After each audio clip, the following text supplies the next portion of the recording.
cái hộp cũ mà quay cho nó cái đồng chú ama hon zo no mo sana na hin nang na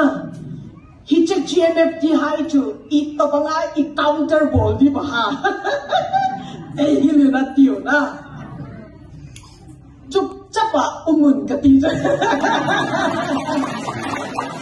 kana sei pa chu ai le ama hon i pimina hi che na tong ha pakai Jesus Christa mi na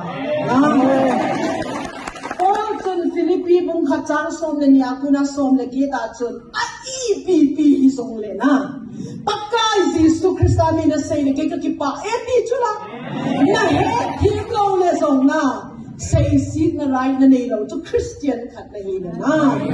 sabeng tung mga tong sa tong pathin chun dunia i che gul hang pa man cha chu nang ke pil sa ta na he na zo si to man cha na ding na lo le na o thik me te kiche huna ding a timeless season a ding a heaven's information isn't sitting a man cha pa cho low pi ma le na ko I piding a to chin ko lam ho pa thang se na adi ha I piding a na no yu ano pang gaveti akimancha na wina na say sile most see to Aaron ho asangam no Miriam na say siya pa jing chume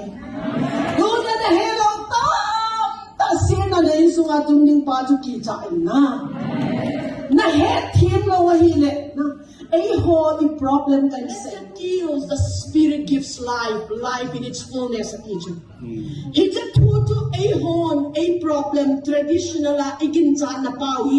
at tuwa kizilzil at taong tugtira kigin sa talong. Dunia no chin kolam le pathang say ho kilboli. In small way kay hozong kanu pala ka ministra ka na bolin. Na ina demon possess hong kipuilot na. Nang hon na ipinalodo la. Kay chi ho ikabol ngay lawahi. Ama ho vetang tao na naman pido. Dakar ni asun azan umlo pacho. Na palbi hisang le kholom hilaw sang le zan kuwa tao na niyo nang huwa din ay tao ting le na kay nik say nung chuk abang le na ham se zong se kipudo na curse kipudo zan zong imulo complain na kumo zong mo na lai it's a gala khatin na gan nom nom na se Bible na umilaw ha matay mong son le luwacho doy ho zong na ho do di mo Tang speaking ham chum azong na pao di mo gul hozong na kutwa na la di mo poison hozong na don di mo le ham lo di na taksa suk nak lo din ha gam lo ho chung na kutwa na di mo le adam din ai le hiche mini le thumbo bol ding na saw ha pakai na tong hozong si nang din to kiti hozong si itong di chume ai le nang chu na it's a price being am ngai khati het kin na lai ni chu many are called but few are chosen ti chu mi ta ta huk dam na dinga chu mi tam ta ki ko chu me hele zong special use dinga chu Timothea chu in sunga chu le bel tam ta me ahilla mi akesuk thin le ma you'll be a vessel of honor man tam ta man cha hidinga hidi nang nakipido nong num lo si a man tam ta man thelo na hi sia mi na dem chi lo Genesis bong som le lia chu patinin Abraham ko ma ipese ha look to the north to the south to the east to the west at you vein na teacher vein at the eho to na swalam na side cut vein ai ti ve pa to na say hilo to me his own side cut chow na ve ti mo le north na ve le south ai pilung ha west is a if you man head low to na head low to if ni na de mo na head low malai hindi itidi chuna. Ona wong mai tu tim dunia hichizo zaini hizak na apui ko pathin na power khatin sa pui chila.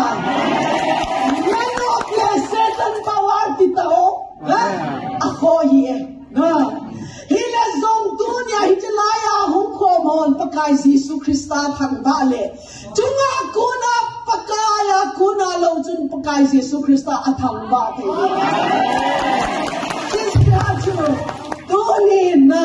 ai pui ko ba power ai ko khom tu hi ipati na hin ipakai Yesu Krista thangau ting ko hi ipa joy ai Tizia to dunia to Ahon side cut igabe na. Hijipai Why are you limiting God? Ipidinga patien to na limit to ha. May him long pimin ngai to do so le patien hidinga kilom lo ni to. Bible la igol hang pa pao sina. Bible na meo na gul so ka pao sina. Tangan zong apao chula balam,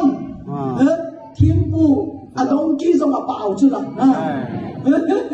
Satan zong apao, kinna miya na umnong tingule chiho zong apao. Dunia ipidinga hijay golang paman chawi tol thelo dinga na toy hai pasen sana. Siya sa tunin Igin chai ti pau hi a power ti gin lel ki nagin na pau ti ve tha wa hi cha